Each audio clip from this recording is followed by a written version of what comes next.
I'm sorry. It's just not summer until Wolf Trap announces their summer lineup. I don't make the rules. That's just how it goes. And last year there was no Wolf Trap summer lineup, so therefore summer didn't happen. So therefore, none of us aged a year at all. That's also a rule that I didn't make up. I'm just following it. But today is a big day because Wolf Trap has announced their summer lineup, at least the beginning of it. And Arvind Manocha, the CEO and president of Wolf Trap Foundation for the Performing Arts, joins us. How's it going? It's going great. How's it going with you guys? It just feels so good to be able to say that Wolf Trap has their summer lineup starting to be announced. Yeah, you said it. Of course, it feels great for all of us. It's the step back to normalcy. It's, as you said, the summer doesn't happen unless we're open. And so what let's get into the lineup. Yeah. Give us some highlights. Give us like what we can start planning on our calendar, because it's a tradition to go to Wolf Trap in the DC. If you live in the DC area, it is a summer tradition. It absolutely is. You know, we're going to be reopening for our 50th anniversary. It's obviously the first time we'll have concerts since the pandemic hit us. So we're very, very, very excited about that. And, you know, it's going to be safe and socially distant, and it's going to be reduced capacity in the beginning of the season. But it's also going to be everything that you remember about Wolf Trap. It's going to be the National Symphony. It's going to be Chris Thile. It's going to be Max Weinberg. It's going to be Cynthia Erivo. It'll be, you know, Aoife O'Donovan. It's going to be broad, and it's going to be wide, and it's going to be go-go music to opera. And I think that's what we love about Wolf Trap, right? Everybody feels like there's their personal favorite on that stage. Well, I love what you've done too, because a lot of the like superstar artists aren't touring yet, right? Like your Stings and like those folks, they're just not going out. Yeah. But Wolf Trap has done a really great job of putting together a really eclectic lineup for people to just enjoy great music and just enjoy quality, like incredible artists. So yeah, absolutely. Awesome. I appreciate that. And, you know, some of them are returning favorites like an Amos Lee or Chris Thile, who have such a long history with the stage there. Or it could be, you know, people that we haven't presented yet because we haven't had the right moment in time to do it. So we're very excited about it, and we hope that everyone else is too. Can you confirm that we're still able to do the wine and the food and all the things that we love about Wolf Trap? That's really what I want to get to. Yeah, sure. You know, there will be some changes. I think everyone is more than used to the notion that things are a little bit different as we are still emerging from pandemic. I would never say we were past it yet. So things will be a little bit different. And, you know, I encourage everyone to kind of stay in tune with our website as we get closer to June. But yes, the traditions that you know and love about Wolf Trap will continue. Well, and does your team have to be in that moment of like, okay, we can allow 11 people. Okay, we can allow 4,000 people. And you're just like constantly ready to move on that? I'm sure you have plans and plans on top of plans.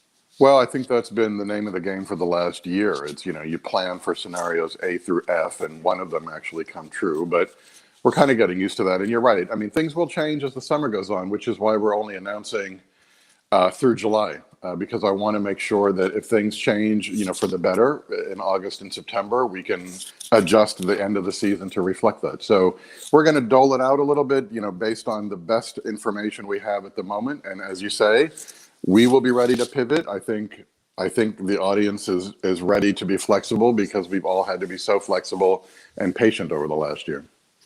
And let's talk about that 50th anniversary at Wolf Trap. The Feline Center, first of all, it doesn't look a year over 20. So whatever you're doing to the wood, it looks great. It's retinol.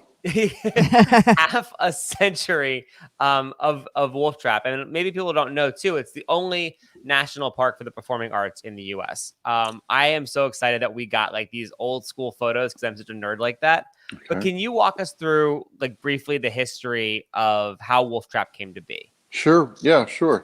You know, Wolf Trap was really the idea of a woman who was a real pioneer in many, many respects, who loved the arts, who loved nature, who had a farm out here in Northern Virginia named Catherine Feline Schaus.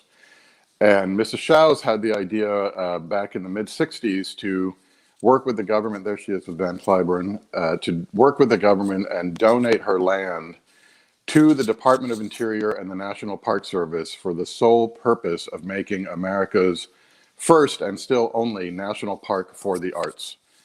Our partnership with the National Park Service dates back to the 1966. We are very, very proud of the work we do together. You know, if you think about the National Park Service as being the stewards of the fabric of American culture through all of the work they do with the monuments, with the lands of the Great West, with all the great national parks, with the National Registry of Historic Places and things. Wolf Trap is the embodiment that the act of creativity and artistry is part of that fabric of American culture. It's what makes us who we are. So in working with the Park Service, we have fulfilled this dream of Mrs. Schaus's now for the last 50 years.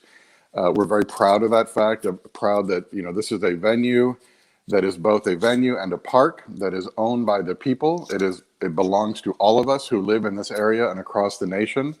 And, by giving life to it every year through the presentation of all of these great artists and music education and ranger programs that the Park Service puts on, we hope that we are a resource for this community. It's one of the things about living in the DMV that help contribute to all of our peace of mind. And I think this year more than ever, that notion that music and art and nature, it's so important to us. We've lost so much last year not being together as a society. So I think this 50th anniversary season is not just about us coming back with concerts. It's really about us as a community being able to take the steps back towards normalcy. And that's what's really important.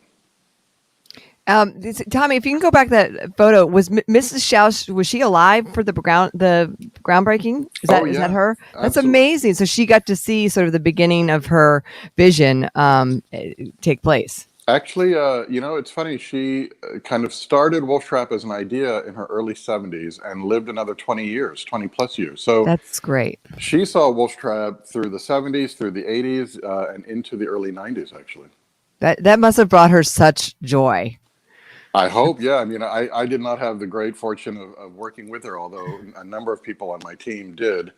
But her family is still very involved. I mean, they're involved as patrons, as supporters. They're very proud of that legacy, as I think all of us in the DMV should be proud of that legacy. And this is a woman who not only cared about music and the arts and nature, but also was a real pioneer in many, many other ways, including being the first woman to graduate from the Graduate School of Education at Harvard and had a lifelong commitment to education, to arts education, to the empowerment of women. It's really a fascinating story, and I hope that in this 50th anniversary season, it's another opportunity to look back at those who came before us, who helped make where we live today such a special place. And when you head up to the box office, that like house on the left-hand side, that white house, yes. that's her like country home, right? That was on the property? That's right. That was the home that she originally lived in when she was out there for the weekends or when she was spending extended time. She lived primarily downtown in Georgetown, but Wolf Trap was her retreat, and it was a retreat that she wanted to eventually share with the world. That's awesome. And your team sent over too a photo from like the first box office opening at the Filleen Center. Oh, wow. The fashions are pretty incredible. That's right. That for so many years was such a Washington tradition too, of like going and like camping out at Wolf Trap for the box office opening. Right. Well, it'll be virtual this year, so it'll be a virtual tradition. Things are going to be a little different in terms of delivery of tickets, and we're going to be selling tickets in pods as opposed to individually. I think as people are starting to see and get used to in a lot of other outdoor gathering spaces. So there'll be, like I said, some differences this year, definitely, as we are not, this is not our moment to say that the pandemic is in the rearview mirror. It's our moment to say we are emerging, and we are still processing and reconciling, and we are taking the steps necessary to be safe, but also to be together. And in July, I believe early July is the 50th anniversary celebration. The President's own Marine Corps band is playing. They played at the original opening, right? Not the same members, but the same band. Yes, they're actually playing just leading up to the July 50th anniversary and the days prior. So July 1st is going to be our 50th anniversary concert, and that'll be anchored by the National Symphony. We have 3 tremendous guest artists joining the conductor Joanne Folletta. The artists are Cynthia Erivo, Christine Gerke, and Joyce Yang. It's really a celebration not only of our 50th, but also of Mrs. Schaus's long commitment to the empowerment of women. Leading up to the 50th anniversary concert, we'll be doing a series of free concerts in gratitude to the first responder, the frontline workers in education and healthcare, who have helped us all over the last year manage through pandemic. The President's Own will be one of the ensembles featured in those concerts, we're going to be providing more information about that as we get closer to the dates. But we really didn't want to mark this moment without saying thank you to all of those men and women, workers and volunteers who have helped us and put their lives really at risk in the early stages of pandemic to help us continue to be strong and to be able to move forward. Got a question from Facebook. We'll bring in the comments in. Jonathan asked, as one of the plans with weather being like warmer longer, are you maybe considering extending the Wolf Trap season further into the fall than usual if the weather permits and artists are touring? At the moment, I would say let's leave all options on the table. We've got a trajectory well past July, and as we learn more about how things change and what we are allowed and not allowed to do and what is considered, the appropriate behavior as we continue to emerge, we will work accordingly. I feel like in this day and age, because I've been to a couple of baseball games and a hockey game, when you go to a live event, you have to be prepared, right? Yeah. Rules are changing Yes. by the day, by the week, and you guys do a great job of keeping that posted up on social media and on your website. So that would be my one piece of advice. If you're going to any live event, whether it's at Wolf Trap or anywhere else, you need to read what the rules are. Yes. To get in. That is wonderful advice. And like you said, for every event you go to, because we all have to be really vigilant and be informed. And luckily, we have things like websites and social media these days to help us do that, right? So stay informed, know before you go, check back on wolftrap.org, not just for additional programming information, but really for all of the protocols that you need to know before you get in your car. And also, you've done a great job, I think, Wolf Trap, to remain in people's minds. You just rolled out the sound walk throughout the whole Wolf Trap footprint that you can go and do it at any time, socially distant.